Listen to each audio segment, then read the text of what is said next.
வணக்க நண்பர்களே, இப்போ நீங்கள் பார்க்க போகிற கல் மண்டபம் பார்த்தீங்கன்னா கிட்டத்தட்ட வந்து சோழர் காலத்தில், அதாவது 16ஆம் நூற்றாண்டில் கட்டப்பட்ட ஒரு கல்வெட்டு எடுக்கக்கூடிய ஒரு கல் மண்டபம் தான் நீங்கள் பார்த்துட்ருக்கீங்க. இந்த மண்டபம் பார்த்தீங்கன்னா நம்ம செஞ்சி வட்டத்தில் தான் இருக்குது. கண்டிப்பாக நிறைய பேருக்கு இந்த இடம் தெரிஞ்சிருக்க வாய்ப்பு உண்டு. இந்த மண்டபம் பார்த்தீங்கன்னா மிக ஒரு அதிசயமான ஒரு மண்டபம் கூட சொல்லலாங்க. என்னென்னு பார்த்தீங்கன்னா வந்து மாதங்கள் 12, ஒரு காலை வேலை பார்த்தீங்கன்னா 12 மணி நேரம். இந்த 12 வகுத்து பார்த்தீங்கன்னா 12 தூண்களை வச்சு இந்த மண்டபம் வந்து அமைச்சிருக்காங்க.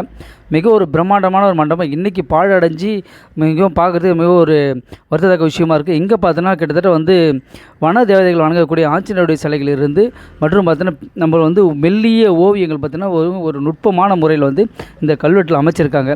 இந்த கல்வெட்டுகள் அமைச்சு இந்த மண்டபங்களை அமைக்கிறதுக்கான காரணங்கள் என்னென்னு பார்த்தோன்னா, இந்த வழியாக வந்து சோழர்களும் அரசர்களும் வந்து தஞ்சாவூரை நோக்கி செல்லும்போது பார்த்தீங்கன்னா இரவு தங்குவதற்கும் தன்னுடைய குதிரைகளை வந்து இந்த தூண்களை கட்டுவதற்குமாக இது பயன்படுத்தப்பட்டதாக சொல்லப்படுது.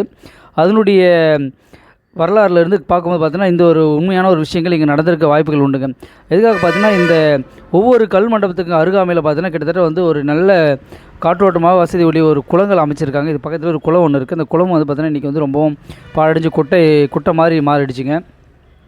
இந்த மண்டபம் எல்லாமே பாருங்கள், கிட்டத்தட்ட கல்லில் பார்த்திங்கன்னா ஒவ்வொரு நம்ம தமிழர்களுடைய ஓவியங்கள் இங்கே பாருங்கள். நம்ம கோயில்கள் இருக்கக்கூடிய மதில் சுவர்களுடைய சிங்க முகத்தினுடைய தோற்றங்களுடையதாக நிறைய செதுக்கி வச்சுருக்காங்க. ஒரு கல் தூண்களும் பார்த்திங்கன்னா ஒவ்வொரு வரலாற்று சின்னங்களும் ஒவ்வொரு வரலாற்றுடைய ஓவியங்களும் கல்லாக செதுக்கி வைக்கப்பட்டிருக்காங்க. இதெல்லாம் நம்ம எதுக்காக பார்த்தீங்கன்னா, நம்ம தமிழகத்தில் வந்து கிட்டத்தட்ட நிறைய கல் மண்டபங்கள் நிறைய இருக்குதுங்க. அந்த மண்டபம்லாம் சீரமைக்கப்படணும், நல்லபடியாக வந்து நம்ம அதை பாதுகாக்கணும். அந்த ஒரு நோக்கத்தில் இந்த வீடியோலாம் போடப்படுது. கண்டிப்பாக வந்து மக்கள் அதிகமாக நீங்கள் உங்களுக்கு தெரிஞ்சவங்களுக்கு ஷேர் பண்ணுங்கள். இதுமாரி உங்கள் ஏரியாவில் இருக்கிற மண்டபங்கள்லாம் நீங்கள் வந்து பாதுகாப்பு பண்ணுங்கள். கண்டிப்பாக இப்போ வந்து நிறைய கோயில்களுக்கு நம்ம வந்து கும்பாபிஷேகத்துக்கும் நிறைய செலவுகள் பண்ணுறது. இதுக்கு வந்து ஒரு சில ஆயிரங்கள் செலவு பண்ணாலே போதுங்க. இதெல்லாம் வந்து நல்லபடியாக சீர்படுத்தி நல்லா பராமரிக்கலாம். நம்மளுடைய முந்தைய தலைமுறையிலேருந்து வரக்கூடிய எதிர்கால தலைமுறைக்கு இதை காமிக்கலாங்க. மீண்டும் வந்து ஒரு நல்ல கல் மண்டபத்தோடு அடுத்த வீடியோவில் சந்திப்பாங்க. அதுவரை உங்களிடம் விடைபெறுவது. நன்றி, வணக்கம்.